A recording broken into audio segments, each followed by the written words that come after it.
There comes a point in a man's life when he can indulge and appreciate the finer things of life. After providing for the needs of his family, this man can indulge and reward himself with a nice watch, a fancy sports car, or even a luxurious family ride. This man appreciates the value of hard work and would love to drive a car that can provide an affordable and hassle-free ownership, yet provides the same luxurious driving experience as some of the more expensive European marques. In the car world, no other manufacturer can provide this type of combination than Mazda. And to prove my point, I borrowed the Mazda CX-8 all-wheel drive exclusive for 1 week just to get a better feel of this car and to see how my wife and my kids would react to it. In this video, I will share with you if the Mazda CX-8 all-wheel drive exclusive is truly the crossover to aspire for. Let's do this!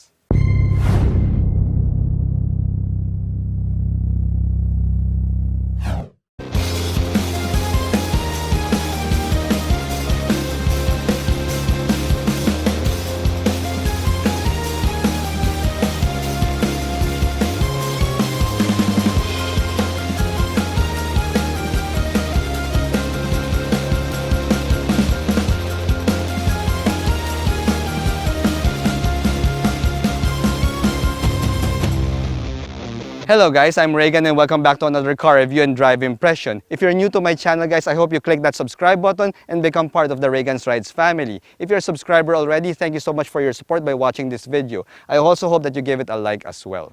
When I did my review of the Mazda CX-8 all-wheel drive exclusive last year, I knew that it had the chops to become something special.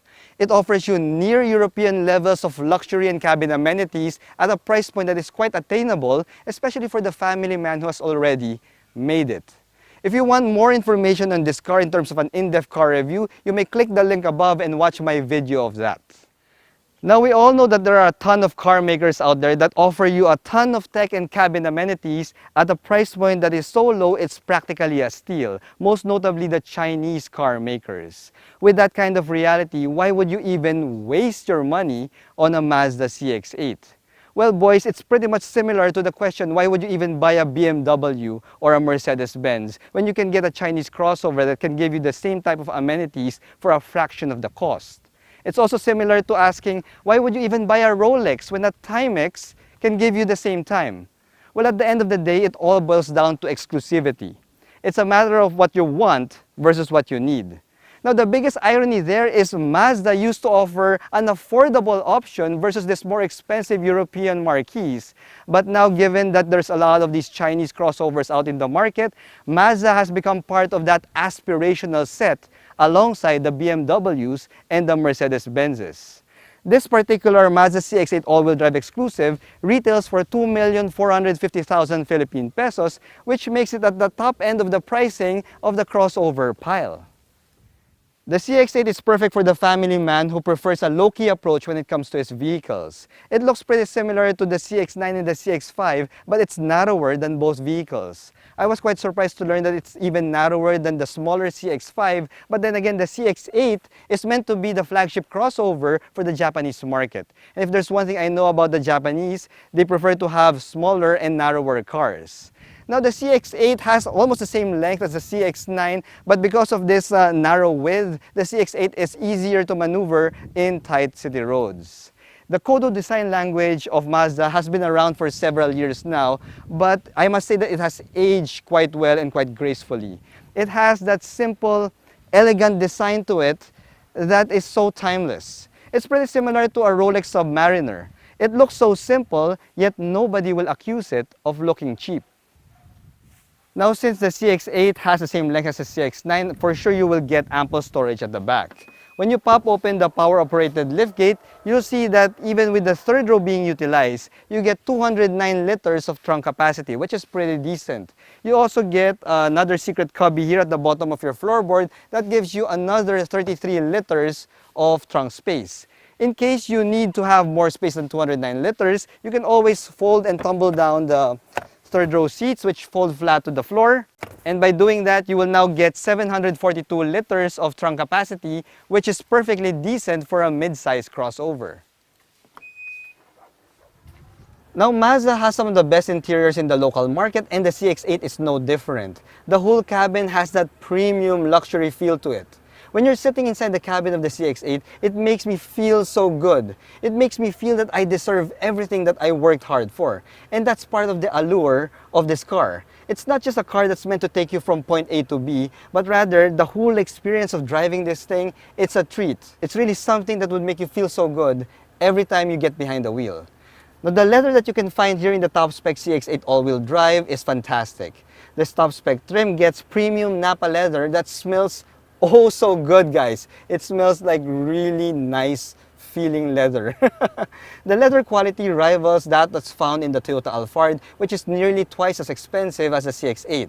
You also get a heads-up display for vital information, and while your gauges may be analog, you still get all of your vital stats that you need right here. Now, if there's one thing that needs to be improved in the CX-8, that would be the infotainment system. First up, the screen is a little bit too small. It's also not a touchscreen, which makes the pain in the ass just to input addresses whenever you're using Waze. Now, Apple CarPlay and Android Auto are standard in this vehicle, but navigating through these systems with the rotary knob that Mazda gives us, well, it's pretty much difficult to do. It's pretty tedious, guys. Now, it would be better if Mazda just gave us a touchscreen option alongside this rotary knob, pretty much similar to the system that the Ford Territory has. Sound quality of the CX-8 is pretty good though, because you get a 10-speaker Bose sound system here, and you also have a 360-degree view camera, which has a decent resolution. Not really stellar, guys, but at least it's decent enough to aid you in tight spots. But really, it could really benefit from a better resolution and also a larger screen. Now, what other car reviewers won't tell you is how ergonomic the cockpit of the CX-8 feels. Everything just falls in its proper place, guys. Your elbows naturally rest on both armrests here as a driver, and the premium switchgear is all within reach. Everything in the CX-8 just feels so good, guys. The all-wheel drive Exclusive comes with captain's chairs in the second row, making this more of a six-seater. Now, the seats are fancy and plush, but you also get a fixed center console right here that's pretty similar to the one that's found in the middle. You get a couple of USB ports inside this console and controls for your seat heater right here. Now, I would have preferred ventilated seats, but well, you do get rear AC vents that should keep you cool and comfy. Plus the fact that the CX-8 is a Japan flagship crossover, so I guess they need the heated seats more than the ventilated seats over there in Japan. Now, the base CX-8 though gets bench type seats, so given that the fact that this is narrower than the CX-9 and the CX-5, well, the base type CX-8 might be a bit of a tight squeeze for 3 passengers across. Now, one distinct advantage of a 6-seater configuration in the all-wheel drive CX-8 is the fact that you get a space here in the middle of your seats, which makes it easier for you to reach back and get some of your stuff. You can always park your stuff there, and if you need anything, just reach over and you can easily get your things. Now, if the CX-8 Exclusive came with a panoramic sunroof, then this back seat would have been perfect, but then sunroof seems to be more of a Chinese crossover thing. Now, getting into the third row of the CX-8 is pretty easy. Just hit the latch over here and your seat slides forward to give you easy access to the third row. Now, the CX-8 shares the same wheelbase as the larger CX-9, so that translates to more ample legroom and space for third row passengers. Now, I'm 5'6", guys, and as you can see, I got a great amount of knee room here. I'm calculating around 8 inches before I hit the seat back of the second row seat, and the footroom is also quite decent. This is spacious enough even if you take me on a long drive here at the third row seat of the CX-8. Now, the good thing about the Exclusive, the all-wheel drive Exclusive variant, is the captain's seats here means that you get a space right here in the center, which gives you a better feeling of spaciousness even here in the third row. You don't get rear AC vents here in the third row though, but then given that you have a space in the middle, the second row rear AC vents can give you the air that you need at the back. Now, let's take this CX-8 out for a drive. I'm going back to the driver's seat now, guys, and I'll show you why this baby is still the perfect family vehicle for performance-oriented daddies. Let's go.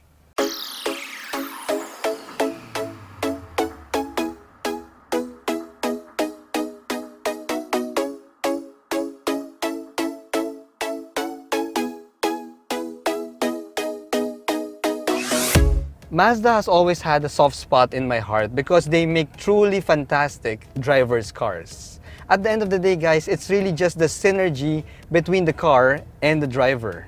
It's pretty much their tagline, Jinba Itai, which stands for horse and rider as one. And that's just the thing. Despite having such awesome second row seats in this CX-8 all-wheel drive exclusive, I wouldn't mind piloting this CX-8 on a daily basis. The drive is truly that fantastic. When it comes to steering, the steering feel of the CX-8, it's spot on. I love the nice weighted feel of this wheel.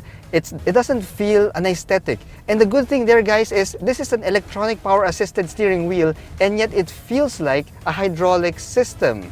Now, turn-in of the CX-8 is not as sharp as, let's say, the CX-5, but man, this steering response is really, really awesome. I also like the feel of the steering wheel itself. The leather that's used, it's pretty fantastic, guys. And I love the sizing of this wheel.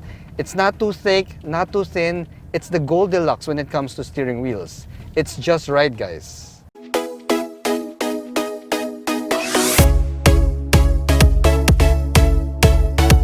Now when it comes to the driving response of the CX-8, well, this baby comes with a 6-speed Skyactiv transmission from Mazda. And some of you might think that it's a bit dated for a transmission, especially since we've got 8 speeds and 10-speed transmissions and even dual clutch transmissions out in the market.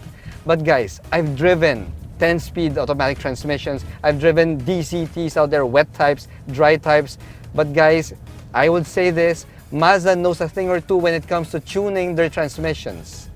I love how the CX-8 doesn't really hunt for gears. It seems that it knows exactly which gear it has to be on depending on the type of driving that you do. And the good thing here is it also comes with the sport mode. Now the normal mode of the CX-8 is pretty much a normal mode. It's not like an eco mode that would really penalize you when it comes to performance. It could still deliver the goods whenever you step on the pedal. The thing is, when you go into sport mode, wow, this baby totally transforms. From a naturally aspirated CX-8, it would feel like I'm driving a turbocharged CX-9 whenever I'm in sport mode. And that is one of the fantastic things I love about Mazda. They really know how to tune their drive impression, the drive response very, very well. Now, when it comes to fuel economy, guys, well, I must say that the CX-8 isn't the most stellar in terms of fuel economy. In the week that I've been driving this baby, I've been netting around 8 kilometers per liter in the city, and when I reach the highway, I could do only around 12 kilometers per liter in the highway. But granted, everyone who watches my channel knows that I have a pretty heavy foot, and I don't like doing fuel economy runs. But then again, if you could already afford something like the CX-8 all-wheel drive exclusive, well, I don't think fuel economy would be on the top of your priorities list. Now when it comes to safety, well, the CX-8 all-wheel drive exclusive has it in spades. Safety bits of this baby is something else, guys. It's got sensors all around you. It would warn you whenever there's somebody on your blind spot. It's got sensors when you're about to hit something in the front, in the rear. It's kind of annoying to a certain point because it always alarms whenever something comes quite close to your CX-8. The heads-up display also tells you if you need to brake, and that happened to me a few times. Like I'm running a little bit on the faster side, and then there's another car in front of me. It's not really that close. I mean, the car is still like 3 car lengths away, and then the car would tell me, the CX-8 would tell me, brake, brake, brake. It's a little bit on the conservative side, but that's really a good thing because, well, in terms of brakes, although this baby has 4-wheel disc brakes, the heft of the CX-8 means that you also have to allocate a little bit more of a distance whenever you're stopping, especially when you're running at highway speeds. Now, when it comes to suspension, guys, well, the CX-8's tuning is pretty close to that of the CX-9, so that means it's really tuned more for comfort. Having said that, guys, well, the handling capabilities of the CX-8 is a little bit sacrificed, given that it has a little bit of a porky weight, plus the softer suspension means that, well, you really couldn't take corners as fast as, let's say, an MX-5. Not that you should do that in a mid-size crossover, but then you'd catch my drift, guys. This is really more of a cruiser rather than a canyon carver. And there's nothing wrong with that because that is not the life purpose of the CX-8. Now, as much as I love driving this thing, it's time for me to try out the back seat and so that I can show you guys what it feels like to be driven around in the business class seat of the Mazda CX-8. Let's go to the back right now. Wow! Now this is a business class seat, guys. Now while it's not a true captain seat that comes with powered ottomans or would give you a back massage, it's still more comfortable than other SUVs at its price point. Your center console right here in the middle gives you a perfect place to park your smartphone and your drinks. Now, if only this thing came with a panoramic sunroof, then this would have been absolutely perfect. Another notable feature of the CX-8 that you can only notice if you've had it for a week is its road manners. The NVH levels of this baby is stellar. You don't hear any road noise from the outside. Creaks and rattles, it's pretty much non-existent in the CX-8. It's closer to the CX9 suspension tuning rather than that of, let's say, the CX5 or the smaller Mazda crossovers. It's really more of a cruiser rather than a sprinter. And it's awesome, especially if you're sitting right here at the back seat. Overall, guys, the cabin of the CX-8 is pretty much like a VIP lounge. It's dark, yet soothing. Despite having these awesome second row seats though, I wouldn't mind driving the CX-8 on a daily basis. Every drive that I go out in, it's gonna be a treat. When it comes to pricing, the CX-8 goes head-to-head against the top-spec pickup-based SUVs in the local market, which admittedly is more popular when it comes to the Philippines. However, it offers a refinement level that you cannot find in these pickup-based SUVs. In fact, the CX-8 gives you a refinement level and cabin amenities that is pretty similar to the more luxurious and more premium European brands that cost millions of pesos more. It's truly a perfect vehicle for that man who appreciates a level of refinement that goes up to those European brands, but also comes in at an affordable package. And not to mention the fact that, well, the Mazda CX-8 also offers a great driving experience. Once again, thank you guys for watching one of my car reviews. If you like this review, hit that like button, hit that subscribe button. I promise you guys I'll make it worth your while if you subscribe to Reagan's Rides. I'm Reagan, and I'll see you in my next video. Bye-bye.